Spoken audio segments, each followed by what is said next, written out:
Hey Falcon fans, I'm Thomas Mott. Welcome into our Falcons Mailbag video. Yes, you guys asked a ton of questions. We're going to answer as many Falcon Mailbag questions as we can here today on the channel. If you want to get in on next week's show and you want to jump in on our Mailbag video, which is going to come out in like a week from today, go down below, use the hashtag Falcons, ask your question away, and then I'll most likely pull it and answer it in next week's Mailbag video. Subscribers get first preference. Make sure you guys are subscribed. You got to be subscribed to get on the channel and a part of our videos. So go down below, hit the red subscribe button, and then while you're down there, use the hashtag Falcons and ask a question, right? It's just that simple. Okay, Chris says, do you think AJ Terrell will be a Pro Bowler this year? Hashtag Falcons.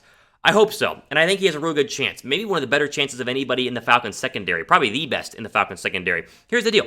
Terrell's having a great camp. I mean, there's no two ways around it. If you have been at Flowery Branch, if you've been watching the training camp video highlights, if you've been talking to people who have been there, which I have, Terrell's been great. And Terrell's clearly been the best cornerback, as you expect him to be. I think that we're looking at one of the better draft picks in recent history for the Atlanta Falcons. I think Terrell's going to be an absolute stud. Now, your question is Pro Bowl. There are only so many players that get selected to Pro Bowl, and there are some elite cornerbacks in the NFC, some of the best cornerbacks in the NFC. I mean, listen, Jalen Ramsey is in the NFC, right? So will he be a Pro Bowler? First ballot, like he's going to be a starting Pro Bowler? Probably not. Could he be an alternate? If the Rams go to the postseason or the Rams go to the playoffs, then yeah, I mean, I think that there are real possibilities that he could be an alternate Pro Bowl select, which is still a Pro Bowler. Like, you still get the Pro Bowl bonus and you're labeled a Pro Bowler. So he's been great, though. I mean, he's been really, really good. He's having a great camp. I think that he is going to elevate this defense even more so than he did last year. Like, last year was a good rookie year, and not a lot of cornerbacks have good rookie years, and I think if he can take what he did last year and just expound on it by 10%, he's gonna have a really good season. A lot of good wide receivers. The Bucks in the first couple weeks is gonna be tough, but Terrell's had a great camp, and I think he's gonna have a really productive year. Pro Bowler, we'll see, but just play well. That's all I really want. YN Yang, YNG, Brawl Stars and Gaming. There you go. Says, can Mike Davis be like a 2015, 2016 Devonta Freeman at best? In a sense that he's going to have 1,000-yard rushing, he could, right? But here's the deal.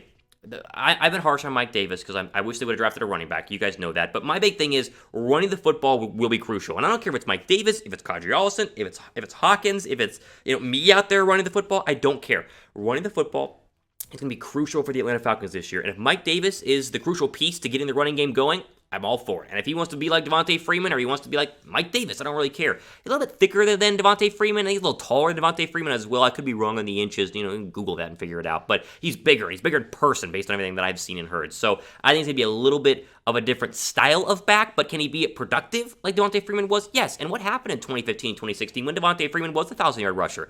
They went to the Super Bowl. So it clearly shows that when Matt Ryan has a run game and great receivers on the outside, I mean, who do you guard, right? Do you guard Pitts and Ridley? Do you stuff the run? The run game is going to be crucial. If they can run the football, this team can go a long way. And I mean, I'm not saying they're going to be a Super Bowl team if they have a 1,000-yard rusher guaranteed, but they'll be in competition for a playoff spot if they have a 1,000-yard rusher. And Mike Davis is their best shot based on how the roster currently looks. Do you guys think the Falcons have a top 10 rushing team in 2021? They haven't had that since Devonta Freeman. They've been terrible running the football the past couple of years. Bottom 5 in the league each of the last 2 years, I think. I mean, it's been awful. Todd Gurley got touchdowns, but not a lot of yards. Do you think they'll be a top 10 rushing team? Type Y down below for yes. If you think they won't, go down below and type N down below for no. I hope so. I really hope that they're a top 10 rushing team. Mafi, who is, of course, a subscriber here in the channel, I answer a question from his almost every week. He says, why hasn't there been any defensive signings? We could have gotten Justin Houston for $4 million. I know, I was bummed about that. What grade do you have for Arthur Smith? What's his strong points and what's his weakness? I know O-line, but can he coach defense?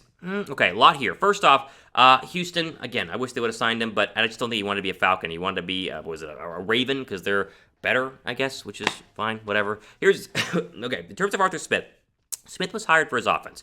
Like, you asked about can he coach defense. He's the head coach, so he's accountable for that, but that's not his job. Like, Dean Pease was hired and brought out of retirement to handle the defensive coordinator job. So we'll see, and it's up to Dean Pease. In terms of Arthur Smith, he was hired to be a great offensive coordinator as a head coach. Like, you want to talk about his strong points? His strong points are running the football. His strong points are getting his players to be productive, and his strong points are a unique offensive system that is up to par with the rest of the good offensive systems of the NFL. Like the NFL, we saw this a lot in Atlanta the past couple of years under Dirk Cutter, has two different tiers of offensive coordinators and offensive schemes. They have the elite guys, the Sean McVays, the Andy Reeds, the Kyle Shanahans. Those guys are considered elite offensive play callers and offensive minds. Then you have everybody else. And the Falcons have very much been, post Kyle Shanahan offensive coordinator, the everybody else category. Like, they have not been good from an offensive coordinator standpoint, and the Falcon play calling last year was horrible. I mean, it was terrible to watch. And so I think Smith is going to bring a chance, because we got to see what happens on the football field, but a chance to be in the elite offensive-minded categories in terms of play calling. The grade I would give him is still very early, but I give him an A. He's been really, really good. The O-line's got to be healthy, which we'll see. They got to be able to figure out the running game. And then Dean Peeves, again, not Arthur Smith, Dean Peeves has to handle the defense as best he can. But, I mean, I'm feeling pretty darn good about him. Again, make sure you guys are subscribed to the channel. Try to grow here, because the more subscribers we get, the more videos we can go ahead and produce. So go down below and give me a click on the red subscribe button to help us be able to become the fastest and best Falcon channel on the platform, as we are trying to be. And I think we are, but it's up to you guys. So go down below and subscribe. Okay, Sean says, can Feleipe Franks be released by the Falcons? Yes, 100%. He's been terrible so far in training camp based on everything that I have heard. Like, the Falcons should have drafted a quarterback. Like, the Falcons, I think, made a mistake by not taking a quarterback at the later rounds of the draft. Not for this year, but for the future. Because Feleipe Franks has been trash, and AJ McCarron has not been good either. Like, it's very clearly Matt Ryan and nobody else. Like, I don't know if AJ McCarron is going to make the roster, probably by default, but it's been rough. And so I understand not taking a quarterback because they're buying into Matt Ryan having 2 or 3 more years left, but there were options. Like, Kellen Mond in the 3rd round would have been totally fine. Like, I would not have had a problem with Kellen Mond in the 3rd round. No pressure to Matt Ryan, but also he's not going to stink like Feleipe Franks. Like, you expect Kellen Mond with his massive hands and cannon of an arm to be able to be a backup that can maybe becomes a starter in the future. Like Trask was there in round 2. Mond, Davis Mills with the Texans was there in round 3. I'm not saying you needed Ian Book or Sam Ehlinger, because I don't think those guys are very good, but Mond, Mills, or Trask could have been a bridge guy, and you could have had him come in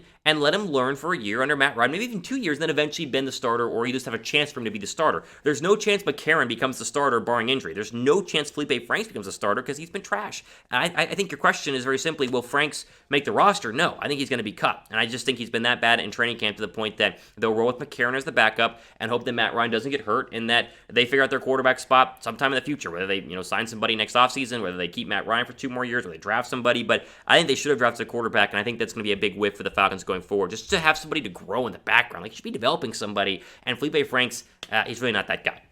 You're not that guy, pal, right? From the, the little TikTok video, whatever. Raj says, what do you think about the 2020 draft class? AJ Terrell, Matt Hennessey, Hawkins, Davidson. Honestly, these would be one of the best draft classes the Falcons could have if Hennessey and Davidson work out this year. I agree, especially with your if part of that question. Like, Hennessey and Walker must step up. And when I should say Hennessey and Davidson must step up, because Marlon Davidson did nothing last year, and Hennessey, of course, is now going to be the starting center, or will presumably be the starting center based on injuries and stuff like that. But they got to play well. I mean, these guys are 2nd and 3rd round draft picks for a reason. They have got to be able to get out there and produce. And if they do, just take Terrell, Hennessey, and Davidson, and those 3 could be all starters for your football team. That's a positive draft class, and that means Thomas Dimitrov left us with, somewhat of a positive, because he did a lot of bad in Atlanta, but somewhat of a positive. But both of them have got to step up, and I think that they both will start and be pretty good.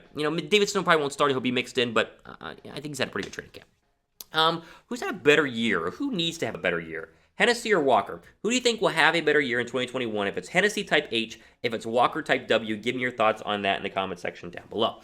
All right, one more. Reese says, what do you think a realistic stat line for Kyle Pitts? I answered this question about a month ago.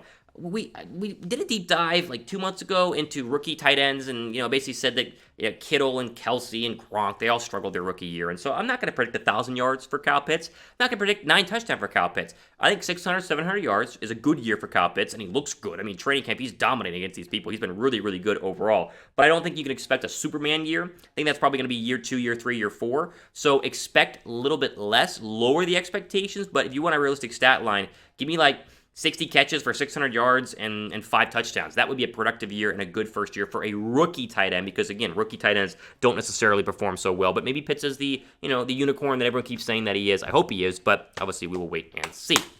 All right, all the time we have for today here on our Atlanta Falcons mailbag video. Again, use the hashtag Falcons down below to get your question in for next week's mailbag. Just go to the comment section, ask your question, put the hashtag Falcons somewhere in the question, and of course, we'll pull that most likely for next week. Again, you gotta be a subscriber to get the question pulled, right? If you're not a subscriber, that's the incentive to subscribe, is to get your question pulled and answered like these guys were on the show. And all these guys, Mafi, Reese, they were all subscribers, so why we pulled their questions. So make sure you guys are subscribed, but that's all the time we have for today here on our Atlanta Falcons Today mailbag video. We'll see your questions next week, and of course, keep covering the Falcons on almost a daily basis here on the channel. I'm Thomas Mott. We go ahead and sign off for the rest of your day.